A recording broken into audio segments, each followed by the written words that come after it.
Hello everyone, welcome to a new day and a new mini vlog. জানো, শুক্রবার দুখানা অন্নপ্রাশনের নিমন্ত্রণ ছিল আর দুটোতেই অ্যাটেন্ড করতে হতো, তাই স্কুল থেকে বাড়ি ফিরে তাড়াতাড়ি রেডি হয়ে চলে গেছিলাম। প্রথম নিমন্ত্রণে আমার এক ভাইয়ের ছেলের অন্নপ্রাশন ছিল। আজকাল চট করে তো নিমন্ত্রণ খুব একটা পড়ে না, যখন পড়লো তাও আবার একসাথে। এখানে আমি মা আর বোন গেছিলাম, আর যেহেতু দুখানা নিমন্ত্রণ ছিল তাই খাওয়া দাওয়াটাও একটু কম করেই করতে হতো আর কি। তাই স্টার্টার্সে কাবাব, ফিশ বল খেয়ে আমি মেন কোর্সে ফিশ ফ্রাই খেলাম আর অল্প একটু বিরিয়ানি টেস্ট করেছিলাম। এরপর ভীষণ হলো আইসক্রিম খাওয়ার, আর তারপর গেলাম সেকেন্ড নিমন্ত্রণ বাড়িতে। আর এটা আমার বাড়ির একদম পাশেই ছিল আমার এক কাজিনের ছেলের অন্নপ্রাশন।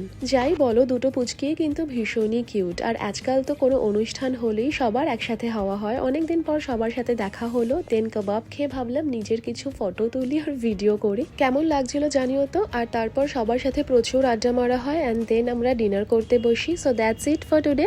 মিনি ভ্লগ ভালো লাগলে লাইক করে দিও। চলো তাহলে আজ আসি, টাটা।